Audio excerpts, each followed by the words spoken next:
So much. चलिए मैंने ऐसा करता हूँ कि अपनी कैमरा भी ऑन कर लेता हूँ and let me also share some documents. Yes, तो गाइस सबसे पहले आज हम देखेंगे कि इटली के बारे में जानेंगे। पहले तो ये बताएं कि can you guys see my screen very clearly? देख सकते हैं, पढ़ सकते हैं क्या लिखा हुआ है?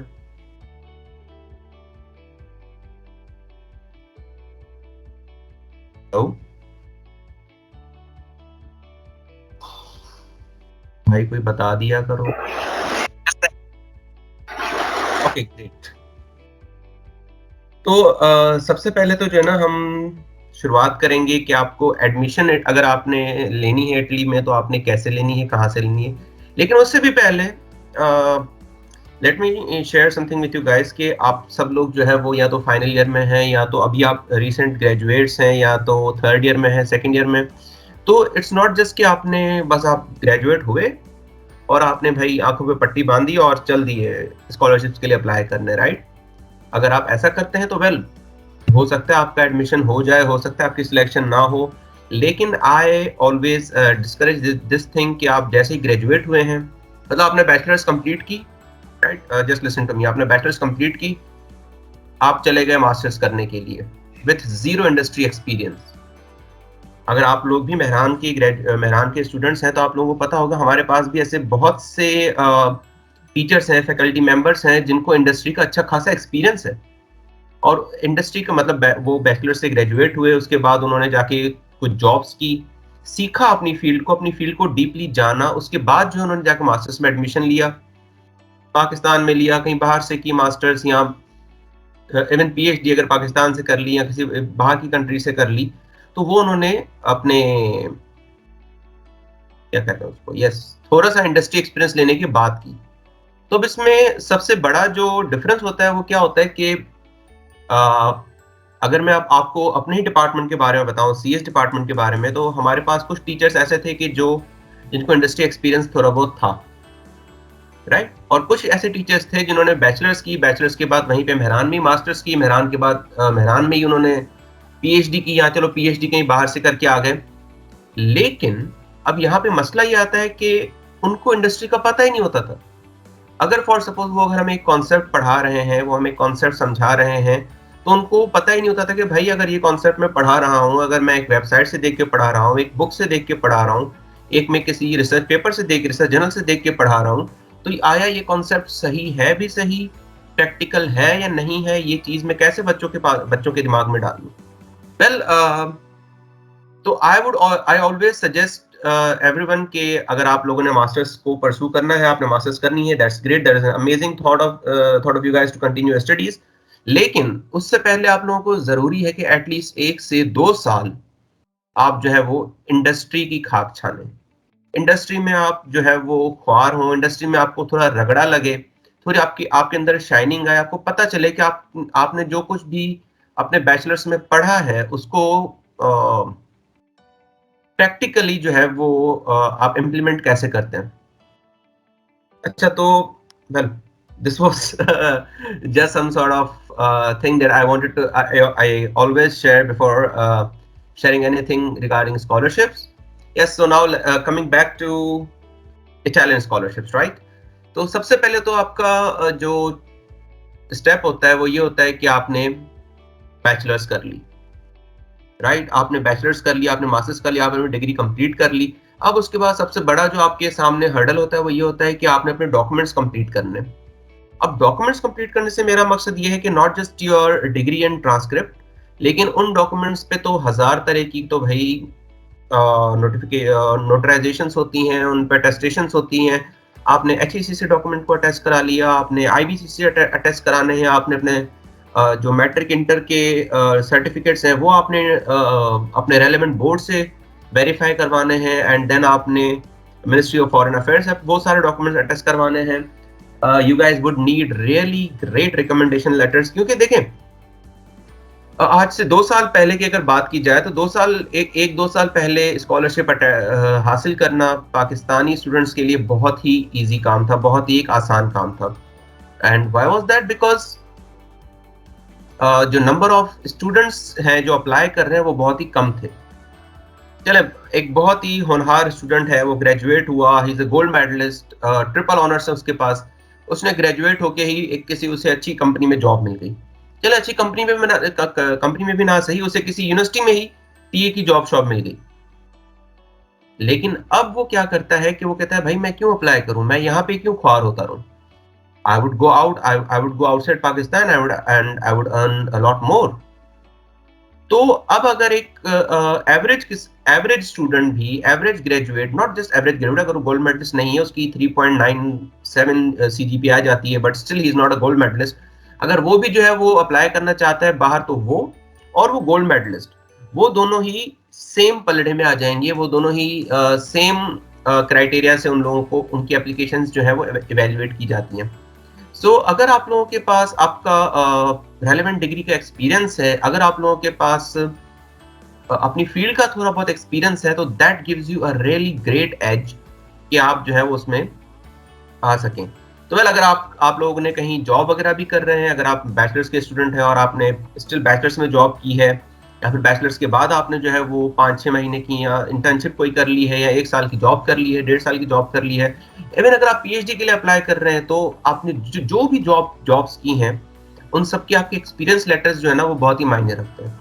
तो मैं जानता हूँ कि हमारे मेहरान के बहुत से स्टूडेंट्स ऐसे होते हैं जो कि ऐसे ही जॉब छोड़ के आ जाते हैं। मेरे अपने कुछ बैचमेट्स हैं जो ऐसे ही जॉब छोड़ के आ गए भाई। They ended their relationship with the company on really bad terms. उसका नतीजा क्या हुआ कि जब भाई वो स्कॉलरशिप के लिए अप्लाई कर रहे हैं, तो वीजा इंटरव्यू में लोगों से बंदे ने पूछा कि भाई आपका जो है वो 1 साल का गैप आ रहा है, इस 1 साल में आपने क्या किया था? तो दे सेड कि हमने जॉब की थी। ओके, सही है, आपने जॉब की थी, तो जॉब का एक्सपीरियंस लेटर दिखाएं। सर वो तो नहीं है हमारे पास। ओके, सही है, अगर आपके पास वो नहीं है तो आप लेके आ जाएं अपनी कंपनी से। कंपनी के पास जाते हैं, वो बोलते हैं भाई आप हमारे साथ इतने बुरे टर्म्स पे अपने रिलेशनशिप्स एंड करके गए, हम आपको कैसे एक्सपीरियंस लेटर दे दें। तो ये बात होती है कि आप लोगों ने आपको एक्सपीरियंस लेटर चाहिए, आपको आपके सारे डॉक्यूमेंट। मैं सॉरी, मैं शायद कुछ आगे ही बढ़ गया। ये सब बातें हम आगे चल के डिस्कस करेंगे कि आप लोगों को क्या क्या डॉक्यूमेंट जरूरी हैं, क्या क्या डॉक्यूमेंट्स आपको चाहिए। तो सबसे पहले आते हैं कि आप लोगों ने जैसे ही ग्रेजुएट होंगे, आप सॉरी, जैसे ही आप लोग अभी नवंबर में एडमिशन स्टार्ट होंगे इंशाल्लाह टैलेंट यूनिवर्सिटीज की, तो सबसे पहले आपने क्या करना है? सबसे पहले आपने डिसाइड करना है कि आपने मास्टर्स करनी है या पीएचडी करनी है, वो कौन सी फील्ड में करनी है, कौन सी यूनिवर्सिटीज में करनी है। अब आपको ये नहीं पता कि कौन सी टैलेंट यूनिवर्सिटीज में कौन सा कोर्स पढ़ाया जाता है। फॉर सपोज अगर मैं मास्टर्स करना चाहता हूँ आर्टिफिशियल इंटेलिजेंस में, तो मैंने सेपियंजा ही क्यों चूज की? मैंने सेपियंजा इसलिए चूज की क्योंकि इसकी रेटिंग अच्छी थी। मैं जाना तो यूनिवर्सिटी ऑफ मिलान में चाहता था, लेकिन वहां पर ये कोर्स नहीं पढ़ाया जाता था। राइट, तो सबसे पहले आपको ये काम करना है, सबसे पहले आपको अपनी डिग्री चूज यूनिवर्सिटी सिलेक्ट करनी है कि आपने कौन सी यूनिवर्सिटी में अप्लाई करना है। ये सब काम जो है आपने नवंबर से पहले करने हैं भाईजान। आपने नवंबर आने का वेट नहीं करना। नवंबर में जैसे एडमिशन स्टार्ट होती हैं, लोग जो है धड़ाधड़ अपने एप्लीकेशंस भरना स्टार्ट कर देते हैं। आप जितना लेट अप्लाई करोगे, आपको उतना ही लेट जो है वो रिस्पॉन्स मिलेगा। तो that's not good for you guys in scholarship perspective. Obviously आपको जितना लेट होगा, तो आपका प्रोसेस उतना ही स्लो स्टार्ट होगा, उतना ही लेट स्टार्ट होगा। एंड बहुत बहुत से चांसेस है कि जब आप स्कॉलरशिप के लिए अप्लाई करें, तो आपके रीजन में या आपकी यूनिवर्सिटी की स्कॉलरशिप्स ऑलरेडी फिलअप हो चुकी हो। तो ये काम आपने नवंबर स्टार्ट होने से पहले ही कर लेना है। कौन सा काम? कि आपने अपनी यूनिवर्सिटी सर्च कर लेनी है। आपने अपनी यूनिवर्सिटी, अपना कोर्स ये सर्च कर लेने का आपने कहाँ और किस तरीके से अप्लाई करना है। अच्छा, ये इस काम के लिए अनलाइक अदर कंट्रीज, जैसे कि यूके और जर्मनी में होता है, इटली का भी एक अपना पोर्टल है। It is called university. Right, मैं इसका लिंक भी जो है वो चैट में शेयर कर देता हूँ। तो यू गाइस, एक मिनट, ये चैट में कहाँ से शेयर होगा भाई? यस, ये चैट। तो you guys can write it down. आप ये जो है वो लिख के अपने पास रख सकते हैं, या तो इसका सेव कर लें, स्क्रीनशॉट ले लें, बुकमार्क कर लें अपने पास। That would be really beneficial. तो यहाँ पे आके आपने क्या करना है कि आपने आके सबसे पहले I guess this website is self explanatory कि आप लोगों ने यहाँ पे आके क्या करना है। यहाँ पे अगर आपने अपनी यूनिवर्सिटी ढूंढनी है, आपने अपनी जो है वो अगर यूनिवर्सिटी भी आपने ढूंढ ली है, देन आपने जो है वो उसमें ये देखना है कि आपने कौन सा कोर्स करना है। बहुत बहुत बार ऐसा होता है कि हम जो कोर्स करना चाहते हैं वो कोर्स आपको आपकी यूनिवर्सिटी में नहीं मिल रहा होता। Then what you guys should do, you guys should look at the courses of that degree. Courses उसमें कौन कौन से पढ़ाए जाते हैं, उसमें सब्जेक्ट्स कौन कौन से पढ़ाए जाते हैं, and then you can decide कि आपने भाई अगर आपको वो डिग्री नहीं मिल रही तो इससे रिलेटेड कौन सी डिग्री है, इससे रिलेटेड कौन सा प्रोग्राम है जिसमें आपने करना है। अच्छा, आप मैं बार-बार जो है वो ये इसलिए कह रहा हूँ, इसका मैं आइटरेशन इसलिए कर रहा हूँ क्योंकि आपको आगे चल के ये बहुत चीज़ काम आने वाली है कि आपकी अगर आप किसी जॉब के लिए अप्लाई कर रहे हैं तो आपकी जो डिग्री है वो एक पर्टिकुलर डिसिप्लिन में हो। फॉर सपोज कि अगर आप डेटा साइंस, अगर सॉरी मैं जो ज़्यादा एग्जांपल्स हैं वो आपको अपनी फील्ड के हिसाब से दे सकता हूँ। उसी फील्ड के हिसाब से मुझे इतना ज़्यादा नो हाउ नहीं है मेरे पास, because obviously I am not, I don't belong to those fields. तो अगर मैं डेटा साइंस में मास्टर्स करना चाहता हूँ तो डेटा साइंस में ऑब्वियसली मुझे स्टैट्स पढ़नी पड़ती है, मुझे प्रोबेबिलिटी पढ़नी पड़ती है। It is pure mathematics and machine learning. तो अगर मुझे डेटा साइंस में एडमिशन नहीं मिल रहा तो मैं देखूंगा कि भाई इससे रिलेटेड जो है वो एक कौन सी फील्ड है। Then I would switch to business intelligence, या तो जो है वो पावर बिजनेस पे मैं चला जाऊंगा क्योंकि इनमें भी जो है वो सेम कोर्सेज पढ़ाए जाते हैं और मार्केट में इन दोनों जॉब्स की जॉब डिस्क्रिप्शंस जो है वो ऑलमोस्ट सेम ही होती है। खैर, तो यहाँ पे आके आपने जो है वो डिग्री सर्च अपनी स्टार्ट कर लेनी है। तो देखिए, अगर आप यहाँ पे स्टडी नेटली पे व्हाट टू स्टडी भी जाते हैं तो एक तो यहाँ पे ये आपको ऑप्शन देता है कि आप अपनी डिसिप्लिन वाइज सर्च कर लें, या तो जो है वो आप अपनी degree wise university wise search कर लें। For suppose I select mathematics and computer science. तो मैथ एंड आपने देखा कि मैंने इस फील्ड को खाली छोड़ दिया। Mathematics and computer science select करके मैंने इस फील्ड को खाली छोड़ दिया। तो अब ये पूरी इटली में जो भी यूनिवर्सिटीज हैं जो कि मैथमेटिक्स और कंप्यूटर साइंस की डिग्री कराती हैं, डिसिप्लिन में है, वो आपको यहाँ पे दिखा देंगे। अच्छा, वेल ये आप लोग जो है वो खुद स्टडी कर लीजिएगा, टाइम बहुत कम है और आप लोगों को बहुत बहुत ज्यादा बातें बतानी है, तो you guys can explore this yourselves. तो सबसे पहले तो आप लोगों ने अपनी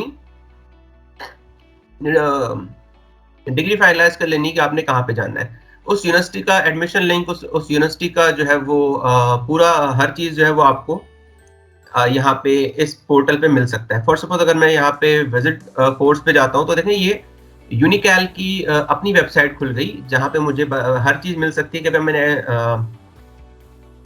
अप्लाई कैसे करना है, मुझे क्या क्या डॉक्यूमेंट्स रिक्वायर्ड हैं, क्या क्या रिक्वायरमेंट्स हैं, मेरी सीजीपीए कितनी होनी चाहिए, मुझे क्या क्या प्री रिक्विजिट्स कोर्स पढ़े होने चाहिए मैंने, या प्री रिक्विजिट कौन कौन से प्री रिक्विजिट्स सब्जेक्ट्स जो है वो मेरे पास हों, अच्छे नंबरों से पास हों। तो आपको यहाँ से हर चीज की इंफॉर्मेशन जो है वो मिल सकती है। देन आपने सेकंड स्टेप ये करना है कि आपने उस यूनिवर्सिटी का जो पर्टिकुलर पोर्टल है आपने उस पे एडमिशन वो देख लेना है आपने, राइट, एंड उस पे आपने अप्लाई कर देना है। अप्लाई करने के बाद आपने क्या करना है, ऑब्वियसली सिर्फ अप्लाई नहीं करना, बहुत सी इटालियन यूनिवर्सिटी के पोर्टल्स ऐसे होते हैं जो क्या कहते हैं कि सही आपने अप्लाई कर दिया, दैट्स ग्रेट, और हम लोग जो है वो बहुत ही एक जल्दबाजी करने वाली कौम है, तो हम पढ़ते नहीं है कि उन्होंने आगे क्या लिखा है।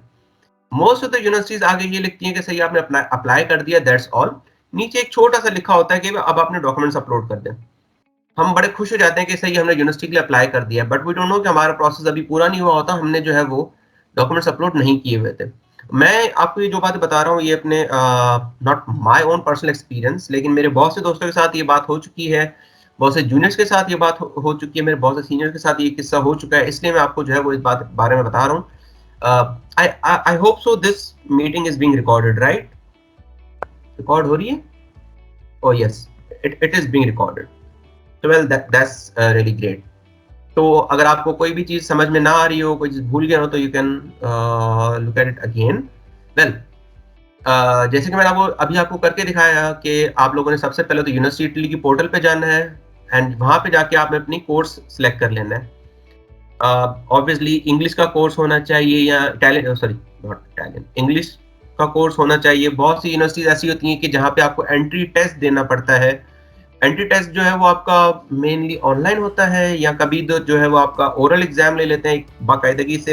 एडमिशन कमेटी के सामने आपको एक वीडियो लिंक दिया जाता है जूम का, टीम का या गूगल मीट का। उस पे आके आपने जो है वो एक अपना ओरल वाइवा देना होता है। It's mainly regarding the field of your study, not जो कि आप कर चुके हैं, बट वो इसमें आप अप्लाई करना चाहते हैं। और सपोज बहुत से लोग ऐसे होते हैं कि जिन्होंने जो है वो बैचलर्स इन इंजीनियरिंग कर ली, बीई की डिग्री कर ली उन्होंने, एंड देन उन्होंने मास्टर्स जो है वो बिजनेस एडमिनिस्ट्रेशन में कर लिया, एमबीए की साइड वो चले गए। अब वो चाहते हैं कि भाई वो पीएचडी के लिए अप्लाई करें, और पीएचडी के लिए अप्लाई करने के लिए वो क्या करेंगे, right? I am so sorry, इतना मैं स्पेसिफिक एग्जांपल इसलिए दे रहा हूँ because someone asked me this yesterday, तो वो बात अभी तक मेरे ज़हन में। तो अब देखें, आप अगर पीएचडी के लिए अप्लाई करते हैं बिजनेस बिजनेस एडमिनिस्ट्रेशन की साइड पे, obviously that's a lot of research, वहाँ पे भी एक पूरी दुनिया है रिसर्च के लिए। उसमें आपको ऑब्वियसली प्रूव करना पड़ेगा कि भाई सही है, आप एडमिशन तो लेना चाहते हैं, लेकिन क्यों? Why should we prefer you over someone कि जिन्होंने बैचलर्स भी बिजनेस एडमिनिस्ट्रेशन में की है और मास्टर्स भी जो है वो बिजनेस एडमिनिस्ट्रेशन में की है। आपको अपने इंटरव्यूअर को, आपको जो अपना यूनिवर्सिटी की कमेटी होती है उसको बोतल में उतारना होता है। सिंपल सी बात है कि भाई आपको एडमिशन वो क्यों दें, राइट? सो सिमिलरली मास्टर्स के लिए भी ये सीन है कि बहुत से लोग ऐसे होते हैं कि जिन्होंने बैचलर्स तो जो है वो चलो पेट्रोलियम इंजीनियरिंग में किया हुआ है, राइट, एंड वो मास्टर्स जो है वो डिजाइनिंग की साइड करना चाहते हैं, या किसी टेक्निकल साइड करना चाहते हैं, या बिजनेस एडमिनिस्ट्रेशन की साइड वो मास्टर्स करना चाहते हैं। सिमिलरली आप लोगों को जो है वो ये डिफेंड करना होता है खुद को कि भाई आप किस तरीके से उनको क्या कहते हैं, आप अगर बैचलर्स आपका नहीं है, आपकी ये फील्ड नहीं है, तो why are you switching to this field? आप मास्टर्स इस फील्ड में क्यों करना चाह रहे हो? For suppose I know few people कि जिन्होंने बैचलर्स तो जो है वो इलेक्ट्रिकल इंजीनियरिंग में किया हुआ था, लेकिन मास्टर्स जो है वो डिजाइनिंग की साइड करना चाहते थे। अब एडमिशन कमेटी ने उनसे उनसे जो है वो एक क्वेश्चन पूछ लिया कि भाई आपने बैचलर्स का तो आपका एक्सपीरियंस ही नहीं है, how can we offer you a position in our fashion designing programme in masters? तो the way that guy defended himself कि भाई मेरा एक्सपीरियंस है इस हवाले से, मैं जो है वो इसी इंडस्ट्री में काम करता आ रहा हूँ जिस राइट आफ्टर माई ग्रेजुएशन। आप लोगों को जो है कोई भी सवाल पूछना है, आप मुझसे पूछना। He was so confident in his answers and his replies कि एडमिशन कमेटी ने बोला कि भाई सही है, यू आर द बेस्ट। उन्होंने लिटरली उस साल, नॉट उस साल, लास्ट ईयर की बात है, उन्होंने लास्ट ईयर सिर्फ उस एक बंदे की वजह से पाकिस्तान की सारी एडमिशन जो है वो उनको एक लीनियंट हैंड दिया था यूनिवर्सिटी ऑफ सेपियंजा में, सॉरी सेपियंजा यूनिवर्सिटी में, सेपियंजा यूनिवर्सिटी रोम। पूरे सेपियंजा यूनिवर्सिटी में जितनी भी पाकिस्तान के एडमिशंस थे उनको एक लीनियंट हैंड दिया था, उनको एक क्या कहते हैं, खुला हाथ दे दिया था कि भाई आपको, आप लोगों को अगर ये मतलब अगर वो 98% से भी पास हो रहे हैं तो उन्होंने कहा चलो भाई सही, आपको 100% पे पास कर देते हैं। अच्छा, तो वेल आप लोगों ने सबसे पहले तो क्या करना है, अपने यूनिवर्सिटी के पोर्टल पे जाना है, आपने अपनी डिग्री सर्च कर लेनी है, आपने अपना कोर्स सर्च कर लेना है, एंड देन आपने उस यूनिवर्सिटी के पोर्टल पे जाके, अच्छा हर यूनिवर्सिटी का पोर्टल अलग होता है, हर यूनिवर्सिटी का एडमिशन फॉर्म अलग होता है, हर यूनिवर्सिटी का क्राइटेरिया अलग होता है, and most of the universities have different criterion of the for the sets of document that they need, right? And this is not just for Italy.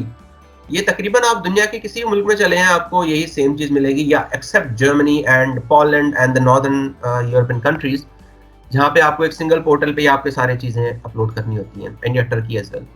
अच्छा, अब आते हैं हम पंडोरा बॉक्स पे कि आप लोगों को डॉक्यूमेंट्स जो है वो क्या क्या चाहिए, राइट? यहाँ पे एक चीज लिखी हुई कि all academic documents, marksheets and certificates. अब चलें भाई, सही है, बैचलर्स और मास्टर्स का तो सही है कि आप लोगों को आपकी डिग्री और ट्रांसक्रिप्ट जो है वो अलग अलग दी जाती है। Degree is a certificate and your marksheet is your transcript is your marksheet. लेकिन what about your HSC and SSC status? उसमें जो है वो बहुत से लोग कंफ्यूज हो जाते हैं कि भाई मुर्सल भाई बताएं अब हम क्या करें, हमारा ये तो हमारे पास सिर्फ मार्कशीट है, डिग्री तो है ही नहीं इंटर और मैट्रिक की। तो सिंध के बोर्ड्स में या पूरे सिंध के बोर्ड्स में तो उसे उस सर्टिफिकेट को पक्का सर्टिफिकेट कहा जाता है।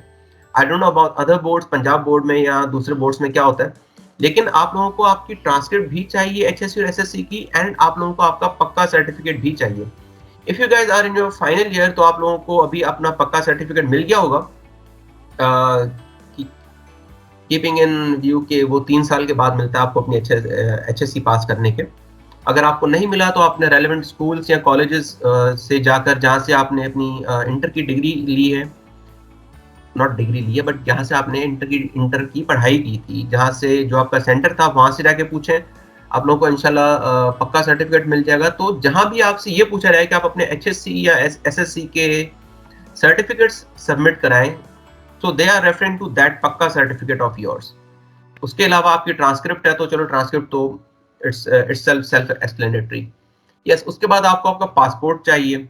अब पासपोर्ट का क्या सीन होता है कि पासपोर्ट पे आपको क्या चीजें देखनी है। एक तो आपका जो नाम है, बहुत बहुत से लोगों का ये इशू होता है कि भाई बचपन में एक नाम रख दिया, राइट, लेकिन जब बड़े हुए यूनिवर्सिटी में पहुंचे तो थोड़ा एक कॉन्शियसनेस जागी कि नहीं यार, ये नाम तो मेरा गलत लिखा हुआ है, उसे हमने सही करा दिया। यूनिवर्सिटी के रिकॉर्ड्स में तो चलो, यूनिवर्सिटी का फॉर्म भरते हुए तो चलो सही है, हो गया ये, but your NADRA records don't reflect that. बहुत बहुत बार ऐसा होता है कि आपका नाम, आपके नाम में सिर्फ नाम होता है, फॉर सपोज असफंद या असद, असद अली, बस खत्म। आपके CNIC पे भी यही लिखा होता है। लेकिन जो आपको आपकी डिग्री मिलती है, उसमें आपके नाम का भी कॉलम होता है, आपके सरनेम का भी कॉलम होता है, राइट। तो यहाँ पे जो एडमिशन, यहाँ पे हर चीज का जो प्रोसेस होता है, वहां पे आपको अपना नाम भी चाहिए होता है और कॉग्नोम में मतलब आपका सरनेम भी चाहिए होता है। लेकिन आपके पासपोर्ट और CNIC में तो वो चीज होती नहीं है। तो मेनली यूनिवर्सिटीज तो जो है वो इस बात का रिजेक्ट ही कर देती है डायरेक्ट, वो प्री रिफ्यूजल वगैरह भी कुछ नहीं देती, और वो डायरेक्ट रिजेक्ट कर देती है कि चले भाई सही है, खुदा हाफिज, आपका तो डॉक्यूमेंट्स ही सिंक में नहीं है, तो किसी और बंदे के डॉक्यूमेंट्स आप लेके आ गए।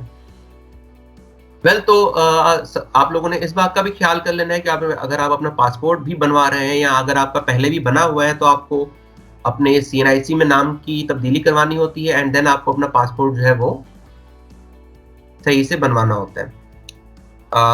एंड मेक श्योर कि आपका पासपोर्ट जो है उसमें एटलीस्ट 2 से 3 साल की वैलिडिटी हो अभी भी, जब आप अप्लाई कर रहे हो, ताकि जब भी आपका एडमिशन स्टार्ट हो तो आप वीजा के लिए अप्लाई करें। तो बहुत से मुल्कों की ये रिक्वायरमेंट होती है कि आपको 6 महीने एटलीस्ट पासपोर्ट की वैलिडिटी होनी चाहिए एक्स्ट्रा, या फिर 1 साल वैलिडिटी होनी चाहिए। कुछ कंट्रीज होती हैं, for suppose like Nordic countries हैं या नॉर्दर्न यूरोपियन कंट्रीज हैं, वो कहती है कि आपकी एटलीस्ट पासपोर्ट 2 साल तक वैलिड होना चाहिए from your date of visa. Yes, उसके अलावा आपको 2 रेफरेंस लेटर्स चाहिए। रेफरेंस लेटर कह दो, रिकमेंडेशन लेटर्स कह लो, लेटर ऑफ रेफरेंस कह लो, या कुछ भी कह लो, तो आपको एटलीस्ट 2 वो चाहिए। अब किससे बनवाने हैं वो? Obviously not from your employer, ये आपको अपनी यूनिवर्सिटी के या अपने डिपार्टमेंट के ही बहुत ही एक जो नामवर टीचर्स होते हैं। फॉर सपोज अगर मैं इलेक्ट्रॉनिक्स की बात करूं, तो we had doctor Bhavani Shankar, तो भाई मैंने तो एक उनसे बनवाया था, एक मैंने अपने FIP सुपरवाइजर थी मेरी डॉक्टर सनम नारे, जो मैंने उनसे बनवा लिया था। इन दोनों का जो है वो अच्छा खासा एक रेपुटेशन है रिसर्च इंडस्ट्री में कि ये लोग जो है वो अच्छी रिसर्च करते हैं, they are really commendable people. Yes, तो आप लोगों ने रेफरेंस लेटर लेने हैं, not from your lecturer, not from your AP। कोशिश करें कि मिनिमम जो है वो बंदा AP एसोसिएट प्रोफेसर लेवल का हो, या प्रोफेसर, फुल प्रोफेसर हो, उनसे अपने रेफरेंस लेटर्स बनवा लें। अब रेफरेंस लेटर में क्या करना है कि मैंने यहाँ पे देखा बहुत से हमारे मेहरान के टीचर्स ऐसा करते हैं कि कहते हैं कि भाई आप खुद लिख के आ जाओ, विल साइन इट। मैं अगर आपको अपनी ही मिसाल बताऊं तो मेरे साथ क्या हुआ कि मैं गया अपने टीचर्स के पास, मैंने कहा भाई सर मैम LORs बना के दे दें। उन्होंने कहा सही, आप लिख के आ जाओ, हम आपको साइन करके दे देते हैं। मैंने कहा चलो सही है। मैंने एक रेफरेंस लेटर बनाया, उसमें थोड़ी बहुत चेंजेस की, उससे 2 लेटर बन गए, दोनों ही मैंने सबमिट करा दिए, सॉरी साइन करवा दिए। देन जब मैंने सबमिट कराए हैं इरेस्मस के लिए 2 साल पहले, मतलब नॉट लास्ट ईयर बट उससे भी पिछले साल, जब मैंने सबमिट कराया तो भाई सही आपकी पूरी एडमिशन, मतलब मैंने स्टेज 1 क्लियर कर लिया इरेस्मस का, सेकंड स्टेज क्लियर कर लिया, थर्ड स्टेज क्लियर कर लिया। जब 4th स्टेज पे मैं आया तो दे सेड के नहीं भाई आपके डॉक्यूमेंट्स में मसला है, आपके LOR जो है वो तकरीबन वर्डिंग सेम है, सेम ही बातें की गई हैं, तो we can not accept these. तो आपको इस बात का देखिए, मैं आपको ये अपना पर्सनल एक्सपीरियंस लिए शेयर कर रहा हूँ, ताकि आप लोग जो है वो ये गलती ना करें, आप लोग जो है वो इस बात की तरफ ना जाएं कि चलें भाई सही है, कौन पढ़ता है कौन देखता है। Let me tell you guys, European लोग जो है वो देखते हैं, I don't know about Malaysia या सिंगापुर या कनाडा या यूएस या other South American countries, African countries, वहां पे मुझे नहीं पता, लेकिन यस, यूरोपियन लोग जो है वो आपके सारे डॉक्यूमेंट्स पढ़ते हैं and they literally validate each and every part. अगर उनमें उनको जरा सी भी जो है वो उसमें शक और शुबा होता है तो वो डायरेक्ट उस प्रोफेसर को ईमेल कर देते हैं कि भाई ये आपका, ये हमारे पास लेटर आए हैं आपके नाम से, आपकी आपका सिग्नेचर है कि आप ही ने लिखा है। Yes, तो you guys have to be really vigilant about that part, reference letter लिखवाते हो, क्योंकि ये दोनों चीजें जो है वो बहुत बहुत ज्यादा मैटर करती हैं आपकी। यस, उसके बाद आ गया आपका इंग्लिश प्रोफेशन से सर्टिफिकेट। बहुत से लोग सवाल ये करते हैं कि भाई हमें आइल्स देना चाहिए या हमें जो है वो इंग्लिश लैंग्वेज प्रोफेशन सर्टिफिकेट से काम हो जाएगा। तो भाई बहुत सी यूनिवर्सिटीज इटली में ऐसी हैं जो कि आपसे आइल्स नहीं मांगती। बहुत सी यूनिवर्सिटीज ऐसी हैं जो कि पिछले साल से उन्होंने मांगना स्टार्ट किया। फॉर सपोज लाइक मेरी सेपेंजा यूनिवर्सिटी है, they have made IELTS mandatory. Not इतना ज्यादा स्कोर नहीं चाहिए आपको, 5.5 आपको स्कोर चाहिए एंड यू आर ग्रेट। लेकिन IELTS is mandatory now for most of the southern universities in southern Italy.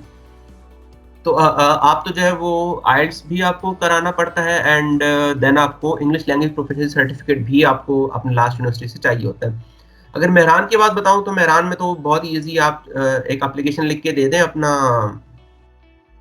Examination cell को, एग्जामिनेशन सेल में आप अपनी एप्लीकेशन दे दें और मेरे ख्याल से 100 रुपए का चालान है, वो सबमिट करा दें। सुबह 11 बजे से पहले करा दें, आपको 1-2 बजे जो है वो आपको लेटर मिल जाता है वो। तो ये तो हो गया आपको इंग्लिश लैंग्वेज प्रोफेशनल सर्टिफिकेट। लेकिन as I am telling you, बहुत सी यूनिवर्सिटीज ऐसी होती हैं जिनको आइल्स भी चाहिए होता है। तो अगर आपकी यूनिवर्सिटी को इंग्लिश लैंग्वेज प्रोफेशनल सर्टिफिकेट चाहिए तो वो तो आपका भाई 100 रुपए में काम हो गया, बगैर किसी प्रिपरेशन के, बगैर किसी तैयारी के। अच्छा, इंग्लिश लैंग्वेज प्रोफेशनल सर्टिफिकेट होता क्या है कि ये इस बात का सबूत होता है कि आपने अपनी पिछली डिग्री जो पढ़ी है, बैचलर्स पढ़ी है आपने या मास्टर्स पढ़ी है, उसमें आपकी पूरी पढ़ाई जो है वो इंग्लिश लैंग्वेज में की गई है। तो ऑब्वियसली मेहरान जो है वो एक इंग्लिश लैंग्वेज यूनिवर्सिटी है, इंग्लिश फर्स्ट यूनिवर्सिटी है, तो उनका जो इंग्लिश लैंग्वेज प्रोफेशनल सर्टिफिकेट है वो वैलिड होता है, आप वहां से ले सकते हैं। अगर आपकी यूनिवर्सिटी सिर्फ जो है वो एक ईएलपी उनको चाहिए तो, या अगर उन्हें आइल्स चाहिए तो आपको आइल्स जमा कराना पड़ेगा। उसके बाद बात आती है आपकी सीवी की। तो बहुत से लोग अपनी सीवीज जो है वो दिखाते हैं कि भाई हमने ये सीवी बना ली है, उसमें अपने आप को ना वो तुरम खान बना लेते हैं, पता नहीं क्या क्या बना लेते हैं कि हमने ये भी किया हुआ, ये भी किया हुआ, फलां चीज़ की हुई, ये चीज़ की हुई है। तो भाई ये अपने लिए जो है वो खुद गड्ढा खोद रहे होते हैं, वो उसमें खुद ही जाके गिरते हैं। क्योंकि जब आगे आपकी एडमिशन के इंटरव्यू पे जब बात पहुंचती तो वो बोलते हैं सही यार आपकी सीवी में तो ये बातें भी लिखी हुई हैं, अच्छा tell us about this thing. For suppose मेरे एक दोस्त ने लिखा कि भाई मैंने, मुझे तो जो है वो ये लैंग्वेज भी आती है, ये प्रोग्रामिंग लैंग्वेज भी आती है, फला चीज़ भी आती है, फला चीज़ भी आती है। उसने एक आरओएस का जिक्र किया, रोबोट ऑपरेटिंग सिस्टम का। तो जब वो इंटरव्यू पे बात पहुंची तो उनको कह रहे कि भाई ओके, आप प्लीज हमें कोई एग्जांपल दे दें, आरओएस का दिखा दें जो आपने इम्प्लीमेंट किया हो। सर ये तो मुझे नहीं आता। बोले अगर आपको नहीं आता तो then why did you write this down in your CV. Well, तो सीवी में आप जो है छुपा भी कुछ कोई चीज नहीं सकती, क्योंकि बहुत सी यूनिवर्सिटीज जो है वो क्लियरली मेंशन करती हैं कि आपने अपनी सीवी जो है वो यूरोपास फॉर्मेट में बनानी है। अब सीवी का जो यूरोपास फॉर्मेट है वो एक डिटेल्ड फॉर्मेट होता है, डिटेल्ड फॉर्मेट है सीवी का, जिसमें आप हर चीज जो है वो डिटेल में लिखते हैं।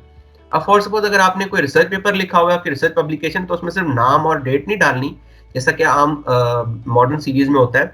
उसमें आपने बाकायदा उसको एक्सप्लेन करना है, 2 से 3 लाइनों में आपने समराइज करके एक्सप्लेन करना है कि उस रिसर्च पेपर में आपने क्या किया है, right.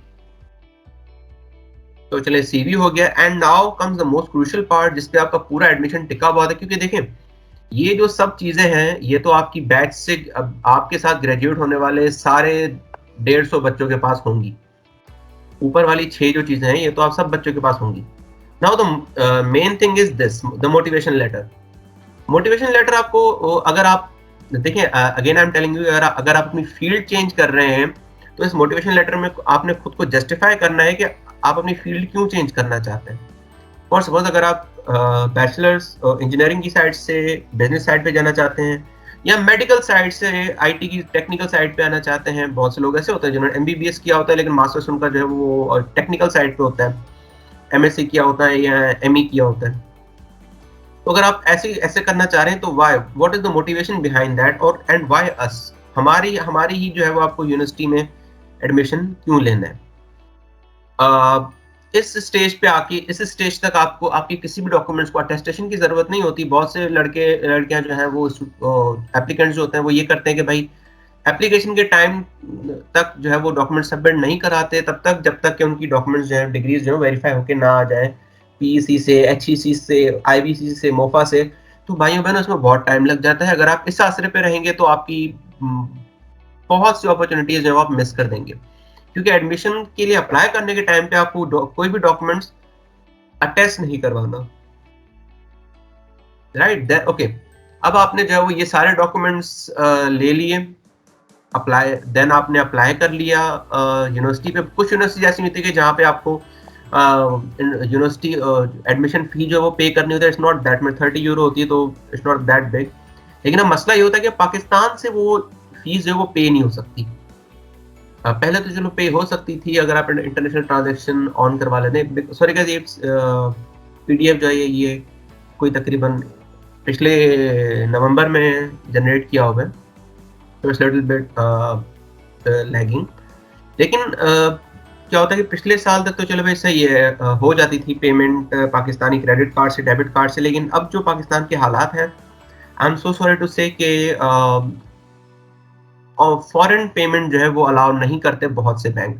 If you guys have got सादा पे और नया पे, तो सादा पे में तो चलो फिर भी अगर आप उन लोगों को बोलते हैं कि भाई हमें करनी है, बहुत ज़रूरत है एकेडमिक पर्पजेस के लिए, तो वो लोग मान जाते हैं। लेकिन I have no idea about the private banks. मैंने मेरा बैंक अल हबीब का अकाउंट था, मैंने उसके लिए उससे मैंने ट्राई किया था। बहुत मैंने उनको कन्विंस करने की कोशिश की, बट दे प्लेनली रिफ्यूज कि भाई नहीं, हम इंटरनेशनल पेमेंट जो अलाउ नहीं कर सकते। सो मेक श्योर कि आप लोगों के पास कोई ऐसा कॉन्टैक्ट हो, कोई ऐसा कार्ड हो जिससे कि आप जो है वो पेमेंट कर सके अगर आपकी यूनिवर्सिटी जो है वो पेमेंट मांगती है यूनिवर्सिटी के लिए, यूनिवर्सिटी में अप्लाई करने के टाइम पे। पर अच्छा सी आपने अप्लाई कर दिया। अब अप्लाई करने के बाद आप लोगों ने मुसल्ले बिछा लेने हैं, बैठ जाना है कि आपका एडमिशन हो जाए। अब एडमिशन का इटली का थोड़ा ट्विस्ट ये है कि just getting admission letter does not guarantee कि आपको एडमिशन मिल चुका है। अब आपने फॉर सपोज 10 यूनिवर्सिटीज के लिए आपने अप्लाई किया है, 10 में से 8 में आपका एडमिशन हो गया, राइट। एडमिशन हो गया इसका मतलब ये कि आपको एडमिशन लेटर जो है वो 10 में से 8 यूनिवर्सिटीज का मिल चुका है। नाउ इटली का प्रोसेस क्या है कि थोड़ा ट्विस्ट इसलिए कि there is other process called pre enrolment. तो आपको जो लेटर मिलता है वो एडमिशन लेटर नहीं होता, वो प्री एक्सेप्टेंस लेटर होता है। उसका टाइटल लिखा होता है this is pre acceptance letter. Pre acceptance letter का मतलब ये है कि चले भाई सही, अगर आपका 10 में से 8 यूनिवर्सिटीज में एडमिशन हो गया है, अब आपने यूनिवर्सिटी में एनरोल होना है। अब एनरोलमेंट के टाइम पे उस प्रोसेस को प्री एनरोलमेंट प्रोसेस कहते हैं। अब प्री एनरोलमेंट के लिए आप जो है वो 1 साल में सिर्फ आप एक ही यूनिवर्सिटी के लिए अप्लाई कर सकते हैं। फॉर सपोज अगर मेरा 5 में से 2 यूनिवर्सिटीज में एडमिशन हुआ, अब मैंने 2 में से ऑब्वियसली एक स्वॉट एनालिसिस किया कि भाई क्या क्या चीज़ें हैं, फैकल्टी क्या है, कोर्सेज क्या हैं, कहाँ जाना चाहिए, मुझे स्कॉलरशिप के चांसेस कहाँ पे अच्छे हैं। ऑब्वियसली आपको ये भी बहुत ज़्यादा देखना पड़ता है कि आपके स्कॉलरशिप के चांसेस कहाँ पर अच्छे हैं। फॉर सपोज अगर आप किसी मेट्रोपॉलिटन सिटी में जाते हो तो वहाँ पे आपके स्कॉलरशिप के चांसेस बहुत कम होते हैं, because obviously there is a metropolitan city और वहाँ पे you are not only competing with the students from Pakistan or India or like South Asia, but you're competing with the students all from all around the world, and that those number of students also include the Italian nationals, right? तो उसमें अगर आप किसी metropolitan city में जा रहे हैं, रोम में जा रहे हैं, मिलान, ट्यूरिन, नेपल्स, वेनिस, तो आपको जो है वो थोड़ा बहुत इशू हो सकता है। वेल, अगर आपका एकेडमिक बैकग्राउंड अच्छा है, अगर आपका प्रोफाइल अच्छा है, तो आपको इस चीज़ की फिक्र करने की कोई ज़रूरत नहीं है। वेल, आपने sorry, I forgot to move ahead in the slides. तो आपने प्री एनरोलमेंट के लिए अप्लाई करना, तो आपने सिर्फ किसी एक यूनिवर्सिटी में अप्लाई करना है। ऑब्वियसली आपको पूरा देख के प्री एनरोलमेंट के लिए आपको आपकी यूनिवर्सिटी ही जो है वो एक लिंक देगी। उस लिंक के जरिए जो आपको एडमिशन की प्री एक्सेप्टेंस लेटर जो आएगा, आपको उसकी ईमेल आएगी।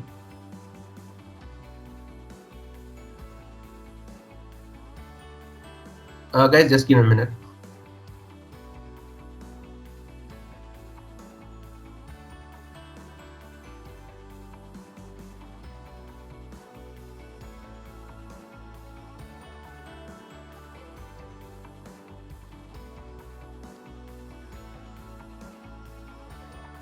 Yeah, I'll just get the flow.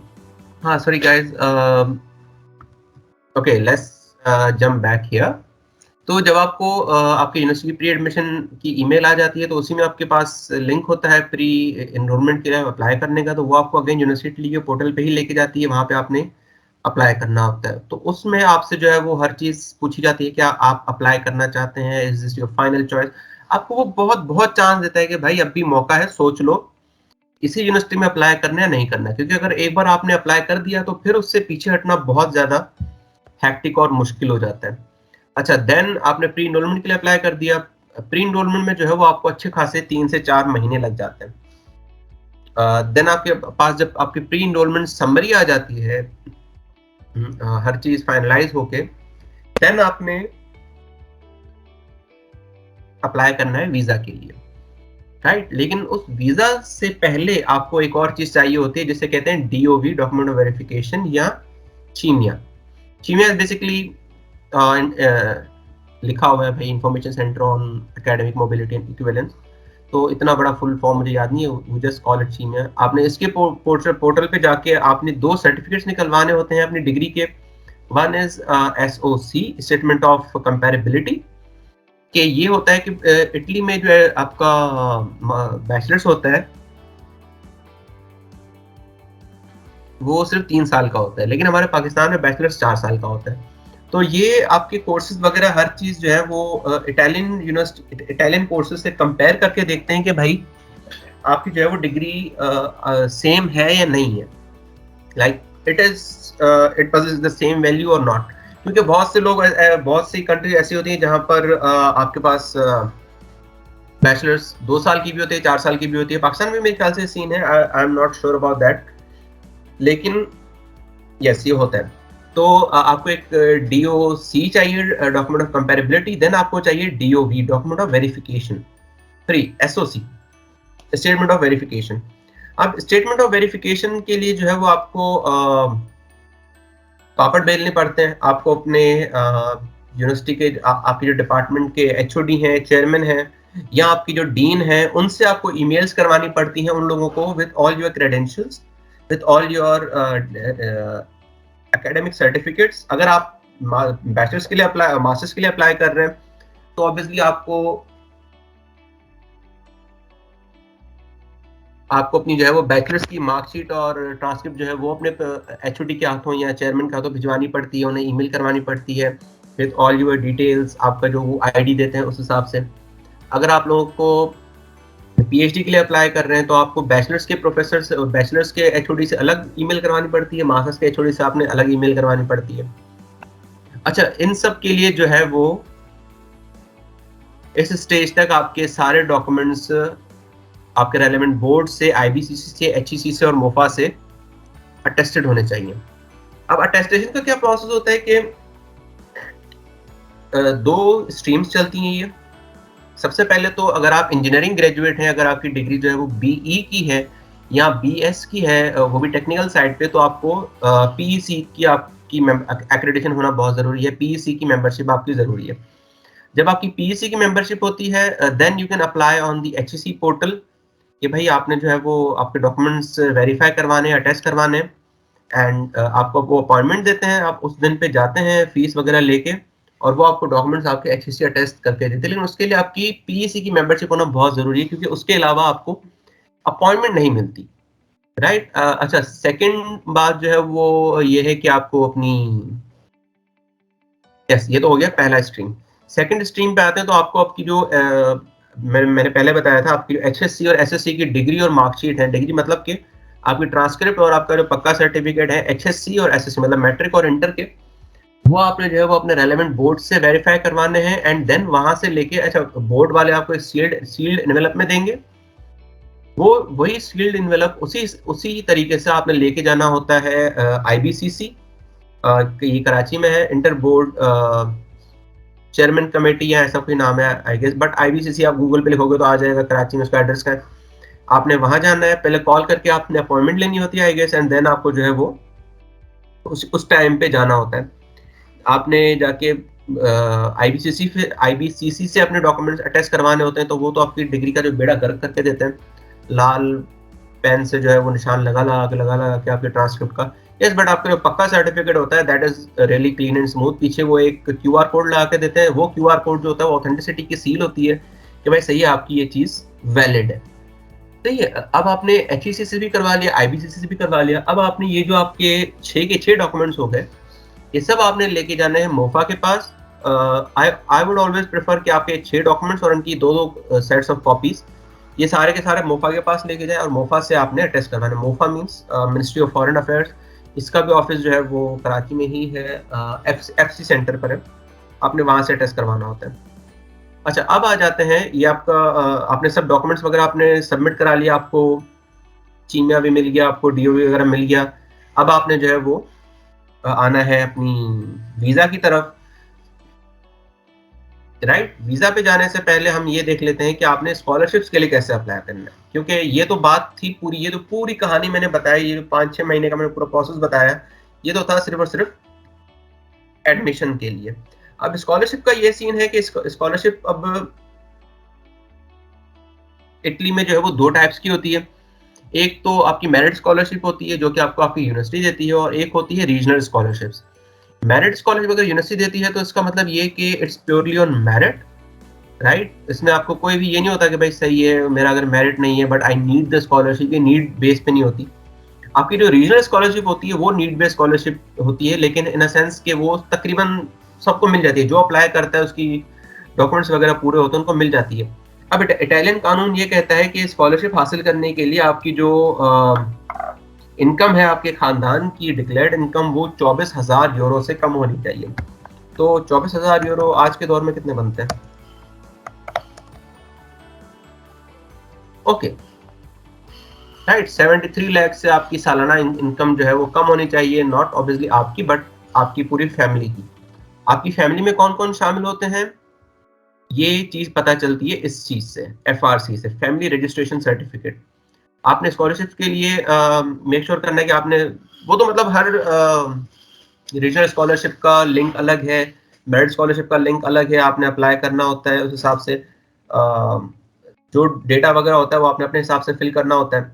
लेकिन आपको ये 3 डॉक्यूमेंट्स जो है वो पाकिस्तान से चाहिए होते हैं जरूर, ये बहुत जरूरी होते हैं। एक तो आपका इनकम सर्टिफिकेट होता है एफबीआर से, मतलब नॉट आपका लेकिन आपका जो भी स्पॉन्सर है जो आपको वीजा के लिए स्पॉन्सर कर रहा है उनका।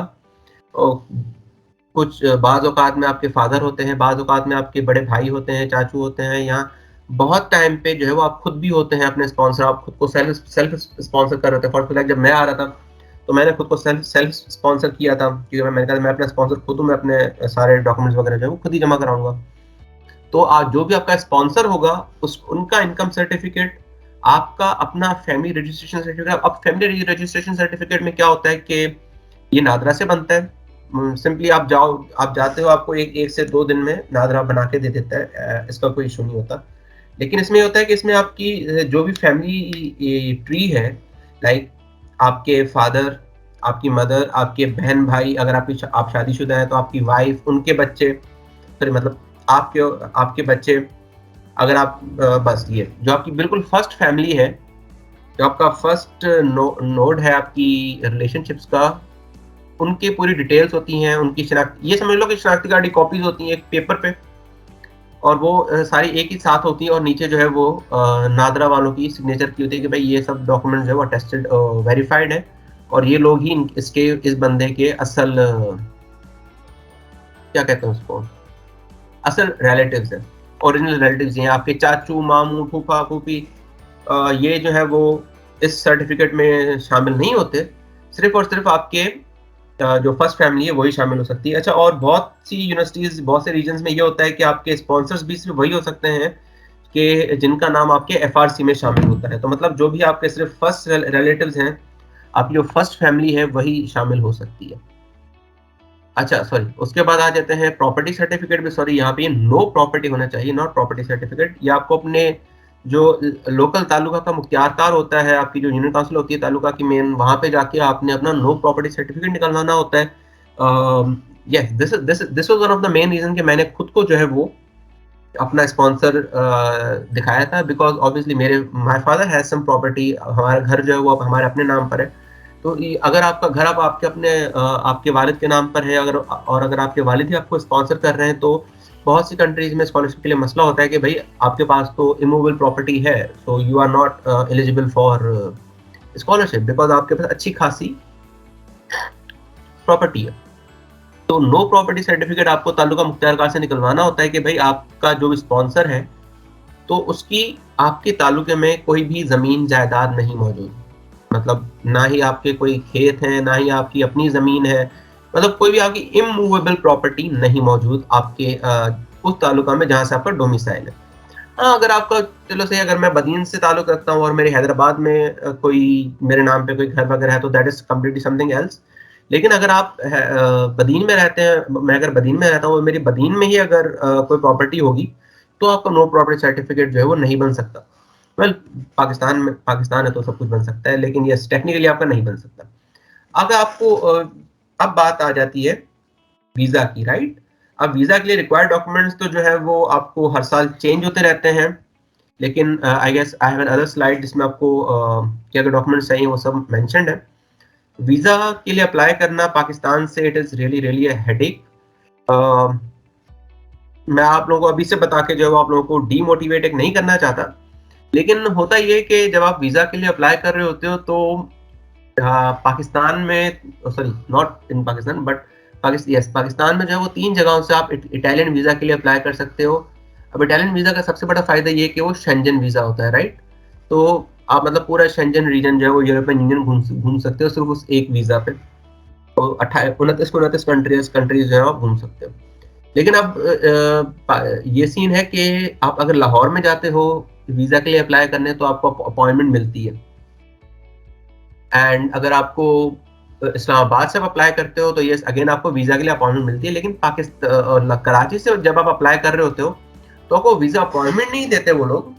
अच्छा, सबसे बड़ी बात कि ये आप वीजा के लिए अप्लाई करते हो तो काउंसुलेट में नहीं करते, इटालियन काउंसुलेट जो 3 तलवार पे वहां पे आप अप्लाई नहीं करते, आप ये अप्लाई करते हो जेरिस के ऑफिस में। अब जेरिस का भी कौन सा ऑफिस, जो बहरिया कॉम्प्लेक्स में है, यस बहरिया कॉम्प्लेक्स में आपने जाके जेरिस का ऑफिस है वहां पे अप्लाई करना होता है वीजा के लिए। अब वहां पे ये सीन ये होता है कि वो सिर्फ एक दिन में वो, अब now just listen to the irony, कि वो लोग वीजा नहीं देते, अपॉइंटमेंट नहीं देते, और दिन में सिर्फ वो 10 एप्लीकेंट्स ही लेते हैं। तो भाई जो 10 लड़के पहले आ गए, सॉरी 13 लेते हैं, 13 एप्लीकेंट लेते हैं, जिनमें 10 मेल होते हैं और 3 फीमेल्स होती है। तो 10 मेल लड़के जो पहले दरवाजे के अंदर दाखिल हो गए और जो 3 पहली लड़कियां दरवाजे के अंदर दाखिल हो गई, उन्हीं की एप्लीकेशन उस दिन प्रोसेस होती है और अब दूसरों की नहीं होती। तो अगर आप में से कुछ लोग जो है वो फेसबुक ग्रुप्स वगैरह पे देख रहे होते हैं कि भाई लड़के इस साल तो जो है वो लड़कों ने बाकायदा टेंट और कैंप लगा के बाहर बैठ गए थे। यस, तो वीजा के लिए अप्लाई करना है, इट इज कम्प्लीटली हेक्टिक। आपने वीजा के लिए अप्लाई करना है, यस। बाकी ये सब जो है वो वही सेम बातें हैं पासपोर्ट वगैरह की, जो मैंने आपको पहले भी बता चुका हूँ कि आपका नाम और सरनेम दोनों होने चाहिए पासपोर्ट पे। ऑब्वियसली पासपोर्ट पे आपके सिर्फ तभी होते हैं जब आप आपके CNIC पे आपका नाम और जो खानदान का नाम है, जो आपका सरनेम है, वो दोनों लिखे होते हैं। अगर आपका फर्स्ट नेम और लास्ट नेम मैच नहीं करता आपकी डिग्रीज से, आपके पास मतलब आपके पासपोर्ट पे जो आपका फर्स्ट नेम और लास्ट नेम है वो आपकी डिग्रीज पे मैच नहीं करते, तो आपके लिए आगे जाके बहुत ज़्यादा इशू हो सकता है। मेनली पासपोर्ट में, इमिग्रेशन वगैरह में बहुत ज़्यादा इशू हो सकता है। बहुत सी कंट्रीज तो डिटेन करके रख देती हैं कि भाई नहीं, आप तो इलीगली ट्रैवल कर रहे हो and we are just arresting you for this offence and all that.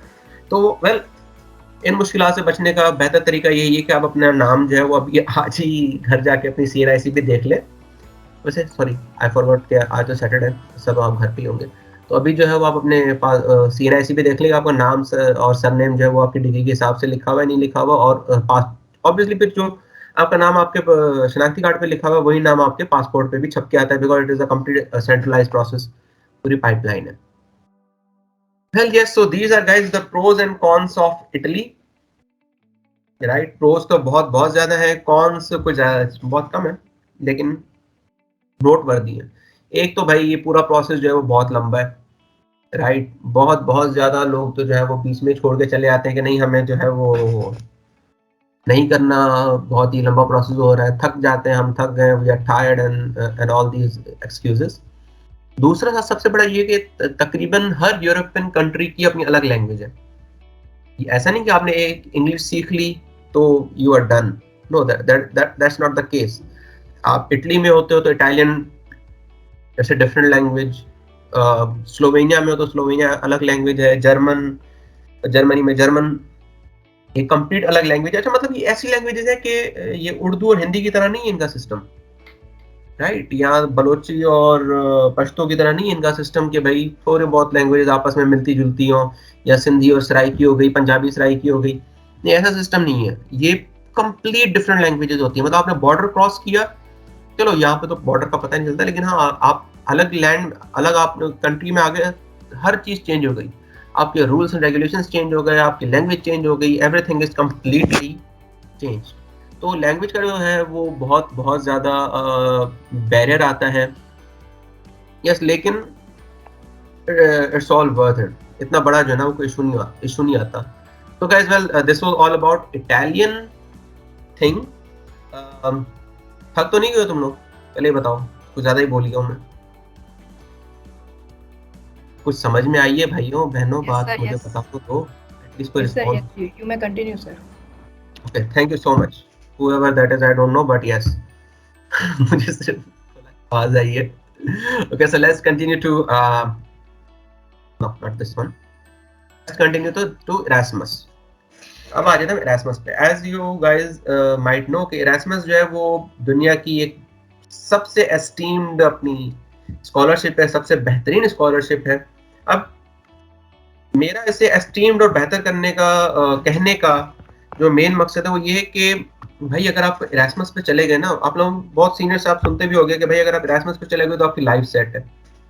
तो well it's a little bit exaggeration, लेकिन हाँ आपकी लाइफ सेट है। क्यों? क्योंकि आप जो है वो सिर्फ अगर आप इटली में आते हो तो आप सिर्फ एक इटालियन यूनिवर्सिटी में ही पढ़ते हो। अगर आप अपना मेरा कैमरा ऑन है, चलो खैर ऑन है। अगर आप इटली में आते हो तो आप एक सिर्फ इटालियन यूनिवर्सिटीज में ही पढ़ते हो। आप जर्मनी जाते हो तो आप सिर्फ जर्मन यूनिवर्सिटीज में पढ़ते हो। आप नॉर्थर्न साइड पे जाते हो तो आप सिर्फ उन्हीं की उसी एक कंट्री में पढ़ते हो। लेकिन इरास्मस जो है वो आपको एक मौका प्रोवाइड करता है कि not just in one country, you can study your courses, your degree in 3 to 4 countries. हमारी बैचमेट है टेलीकॉम डिपार्टमेंट से, यस, FN6 टेलीकॉम की है। She is currently in her 4th country just during her Erasmus period. तो भाई वो 4 countries घूम चुकी है बंदी, सही है। पूरी ये समझो कि आधी ये 4 कंट्रीज तो वो है जो जहाँ वो पढ़ रही है। लेकिन अब सेमेस्टर के बीच में एक सेमेस्टर हर अलग कंट्री में, and since you are in Schengen region तो आप कहीं भी जा सकते हो पूरे यूरोप में without the restriction of visa या रेजिडेंस परमिट या ऐसे किसी भी चीज के रेस्ट्रिक्शन के बगैर आप घूम फिर सकते हो। तो या she is enjoying her life, she is yes. तो अगर आप इरास्मस में जाते हो तो सबसे बड़ा फायदा तो आपको ये है कि आपको जो है वो घूमने को बहुत कुछ मिलता है। नॉट जस्ट घूमने को, आप बहुत से आपका एक्सपोजर अच्छा होता है। आप अलग अलग कंट्रीज में पढ़ते हो। आपकी डिग्री जो है वो सिर्फ एक डिग्री नहीं होती, आपकी जॉइंट मास्टर्स डिग्री होती है, राइट? अब मास्टर्स की डिग्री में और जॉइंट मास्टर्स डिग्री में फर्क तो आ गया, इस नाम से आप लोगों को समझ में आ ही गया होगा। तो इसके लिए इसमें जब आप अप्लाई करते हैं तो इसकी भी रिक्वायरमेंट तकरीबन सेम ही है जो आप इटली के लिए मैंने आप लोगों को बताई है कि आपको सबसे पहले तो भाई एक पासपोर्ट चाहिए, रिकमेंडेशन लेटर्स चाहिए, मोटिवेशन लेटर्स चाहिए। अब यहाँ पे ट्विस्ट थोड़ा सा ये है कि मोटिवेशन लेटर में आपको ये चीज बतानी है। अच्छा, अब इरास्मस जो है, इरास्मस मंडस जॉइंट मास्टर्स डिग्री जो प्रोग्राम है, उसमें it's not just a course. वो सिर्फ एक कोर्स नहीं होता, वो एक पूरा। अब let me first tell you guys what Erasmus is. Erasmus European Union का एक अपना, guys just give me a minute.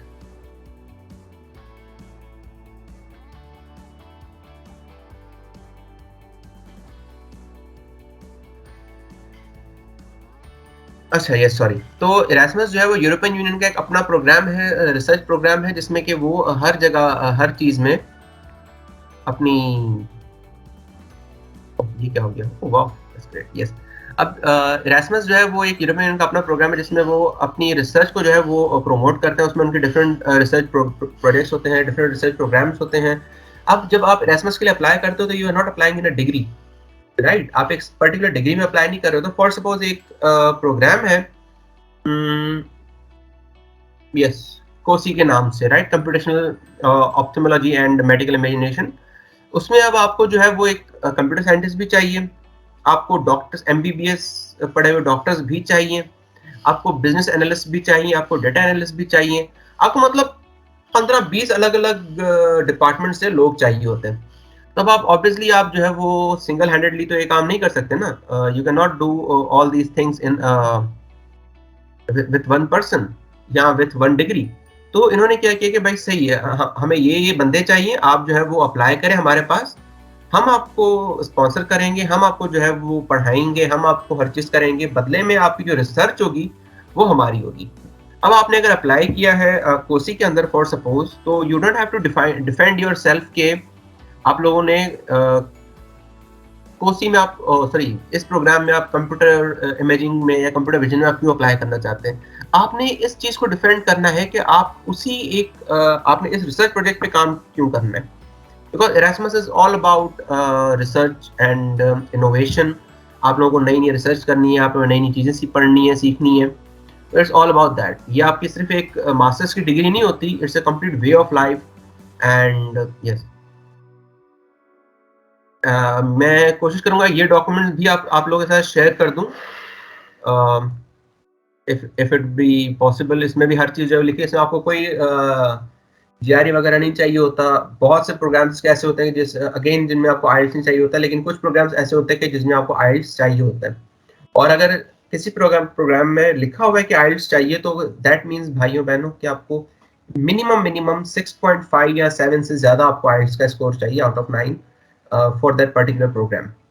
अब इसमें जो सबसे अगेन उन्हीं दो चीजों पे आपका पूरा दारोमदार है कि आपका एक मोटिवेशन लेटर आपका अच्छा होना चाहिए, और दूसरा आपका रेलेवेंस एक्सपीरियंस होना चाहिए उस फील्ड्स का। अगर मैं कंप्यूटर विजन के लिए सर जब लास्ट ईयर अप्लाई किया था मैंने, तो अल्हम्दुलिल्लाह मेरा अच्छा खासा एक्सपीरियंस था कंप्यूटर विजन का। And yes, that is one of the main reason I got selected. तो अगर आपका एक्सपीरियंस है पर्टिकुलर, अगर आपका उस पर्टिकुलर फील्ड से टॉपिक से रिलेटेड आपका एक्सपीरियंस आपके पास है, तो you literally stand out of everyone else, all the other applicants. yes, and उसके अलावा तो यस, और ऐसी कोई चीज नहीं है यहाँ पे मौजूद। हाँ, अगर आप पीएचडी के लिए अप्लाई कर रहे हो एरास्मस मंडस में या फिर इटली में या फिर किसी भी और कंट्री में, तो जो सबसे पहली चीज आपको चाहिए होती है वो है आपका रिसर्च प्लान। कि भाई सही है, आप पीएचडी के लिए आ रहे हो, एरास्मस में पीएचडी की भी अपॉर्चुनिटीज होती हैं। तो अगर आप पीएचडी के लिए आ रहे हो, तो आपने आगे करना क्या भाई, मक्खियां तो नहीं मारनी आपने आके। हम आपको पीएचडी में अगर एडमिशन दें, तो आप हमारे लिए क्या करोगे, क्या रिसर्च करोगे, किस प्रोजेक्ट पे काम करोगे। आपको मतलब एक लिटरली पूरा एक क्या कहते हैं उसको, डिफाइंड रिसर्च प्लान आपका होना चाहिए लिखा हुआ, not just in your head. आप इंटरव्यू को ये कहें कि हाँ हाँ सर वो तो मुझे पता है मुझे क्या करना है, मेरे दिमाग में है हर चीज। बोलते नहीं भाई, हमें दिखाओ तुमने क्या करना है। So you have to show them के what you want to do with your research and in your research time. So yes, I guess अगर आपको Erasmus के लिए भी कोई क्वेश्चन, मैं बहुत सी चीजें Erasmus में स्किप इसलिए करता जा रहा हूँ क्योंकि ये डॉक्यूमेंट जो है वो सरीर भाई ने लिखा हुआ है, he is one of my very good friend. तो ये भी मैं आप लोगों के साथ जो है वो शेयर कर दूंगा, if that's possible. Can someone tell me if it is possible कि मैं डॉक्यूमेंट शेयर कर सकूं?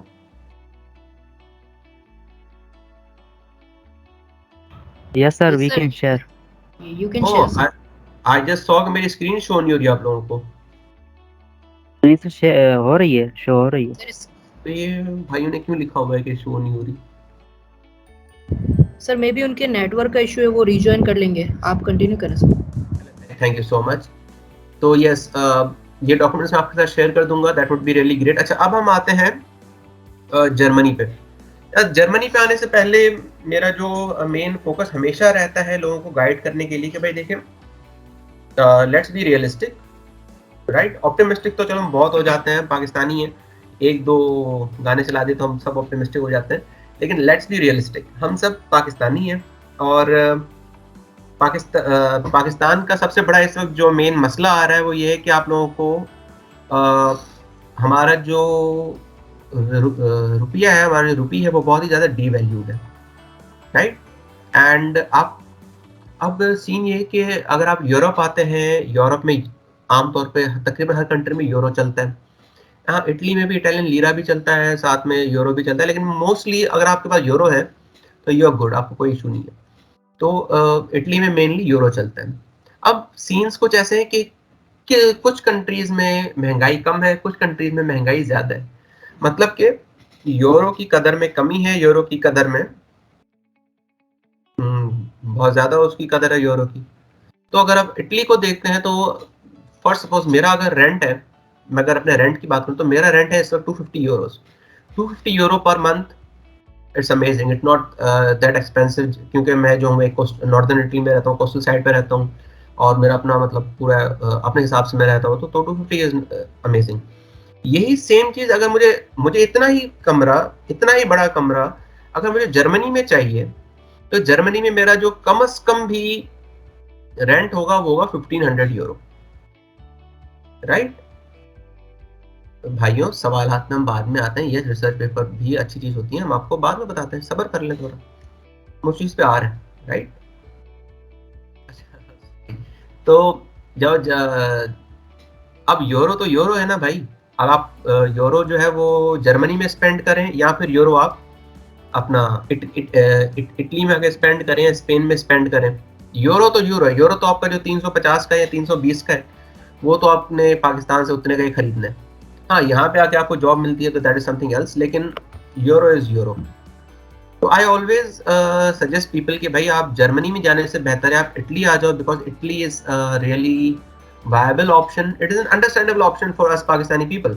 यहाँ पे आपकी रिहाइश जो है वो बहुत ईजी होती है। यहाँ पे आपको एक आपका चलो लाइफ स्टाइल इतना अच्छा नहीं है, लेकिन still after your bachelors you have got a plenty of opportunities. आपको एक यूरोपियन यूनियन की डिग्री है आपके पास, and you can easily apply to any other European nation, European country. और यस, यहाँ पे आपको मास्टर्स करने के बाद आपको 1 साल का जॉब वीजा भी मिल जाता है। आप जॉब हंटिंग करें, आप यहाँ पे जॉब कर लें, नॉट जॉब वीजा, बल्कि सॉरी जॉब हंटिंग वीजा। अब जॉब हंटिंग वीजा मिल जाता है कि आप 1 साल यहाँ पे रह के जो आराम से अपनी जॉब के लिए भी हंट कर सकते हैं। तो well, this was my intake over Germany. Germany पे आता है तो जर्मनी की स्कॉलरशिप जो है वो अभी चल रही है। अगर आप लोगों ने में से किसी ने भी जर्मनी के लिए अप्लाई करना है तो दाद स्कॉलरशिप का नाम है DAAD, इसका फुल फॉर्म जो है जर्मन में, तो I am sorry I don't remember that.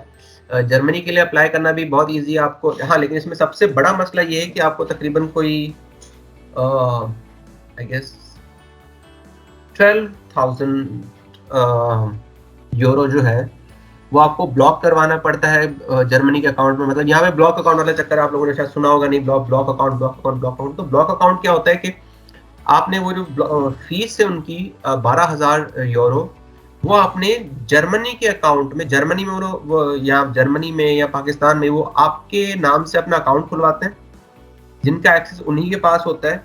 तो जितनी भी मुद्दत के लिए आप जर्मनी में पढ़ रहे हो, वो आपका जो आपके जो पैसे हैं वो वहाँ पे ब्लॉक रहेंगे, आप वहाँ से निकाल नहीं सकते, राइट। तो जर्मनी में तो ये भी चक्कर है। वेल, इटली में ऐसा कोई चक्कर नहीं होता।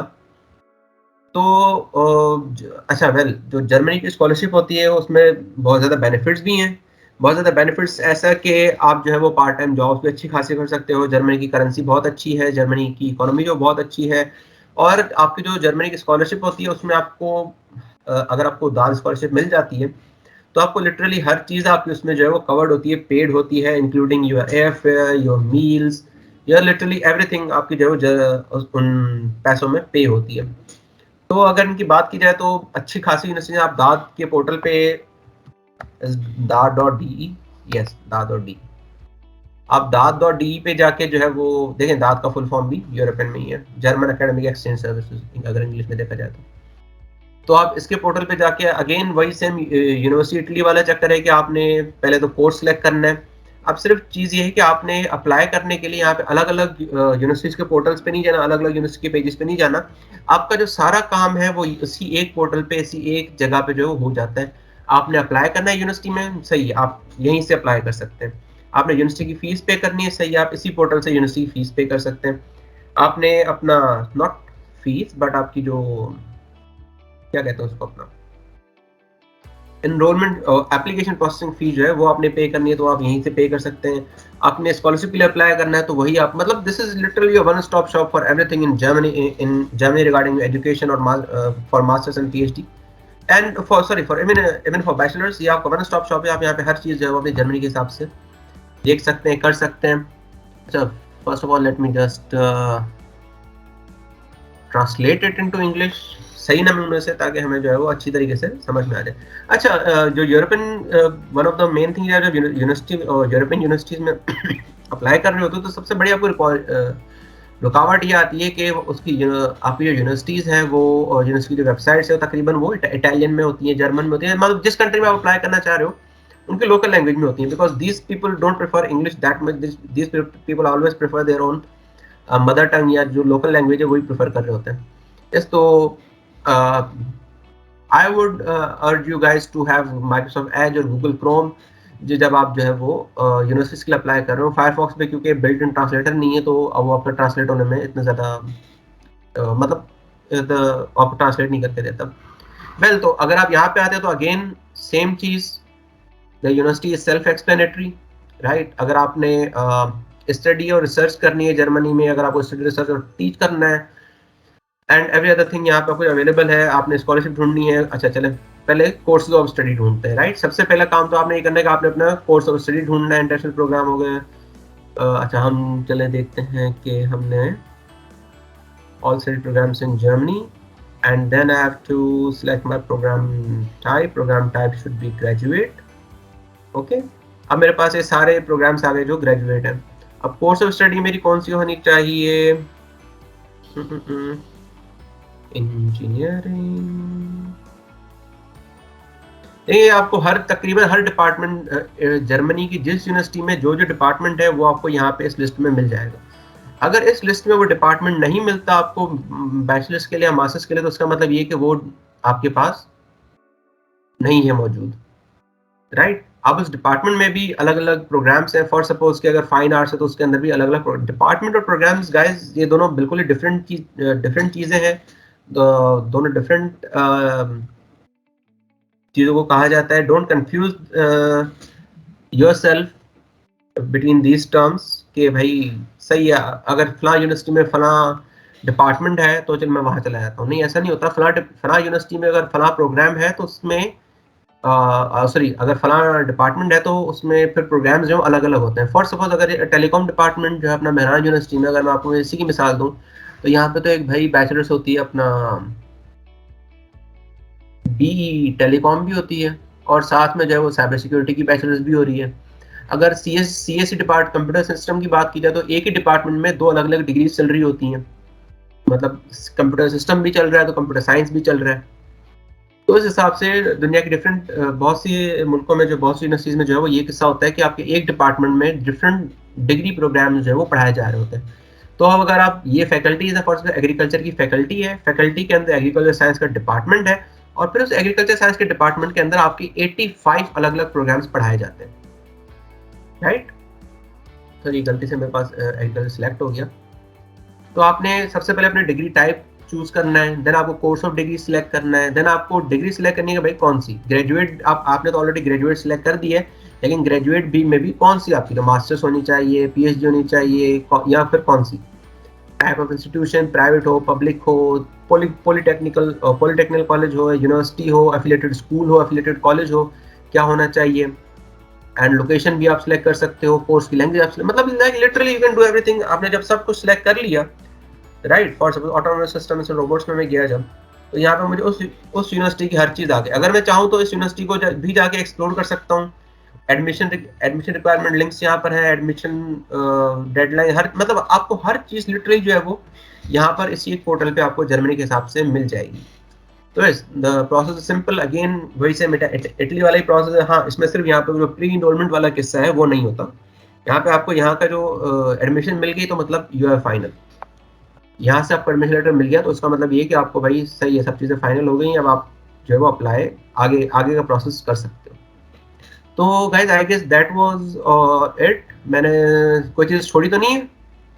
अगर कोई चीज़ मुझसे रह गई है तो प्लीज़ बता दें, I would share that as well.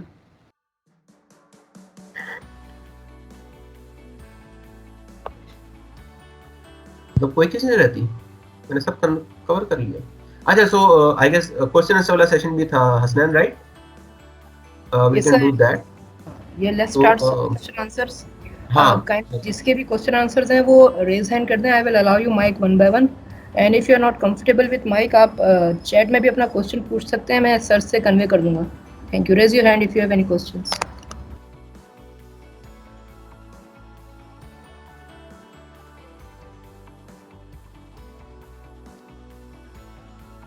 तो आगे किसी को कोई क्वेश्चन नहीं पूछना? नाइस। हाँ नहीं यार, एक बंदे ने अपना हाथ तो रेज किया होगा।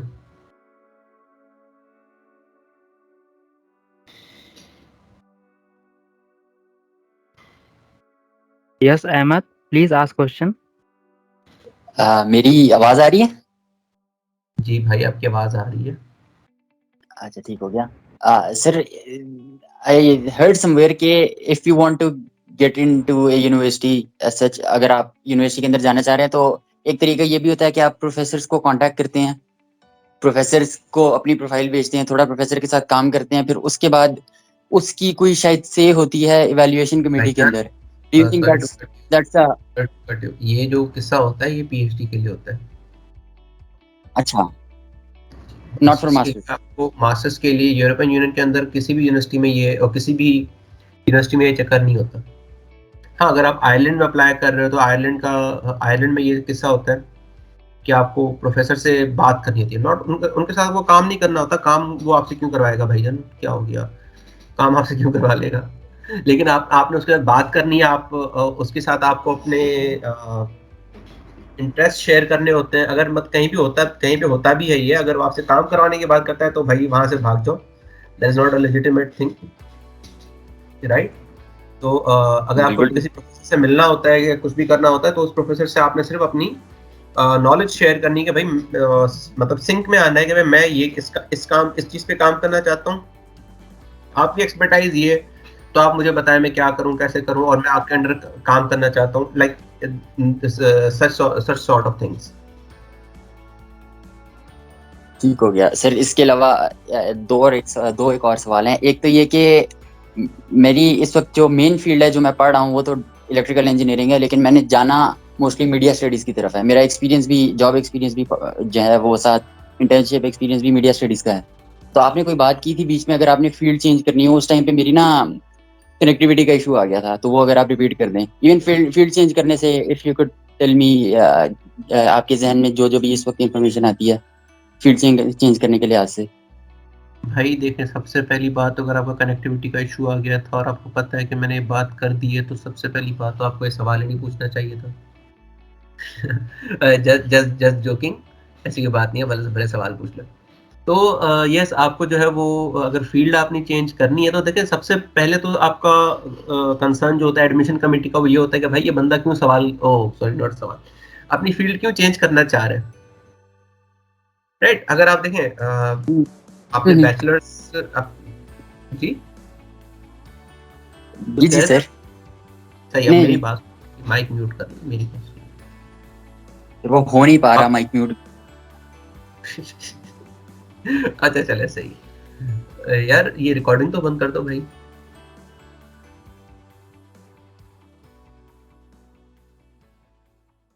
रिकॉर्डिंग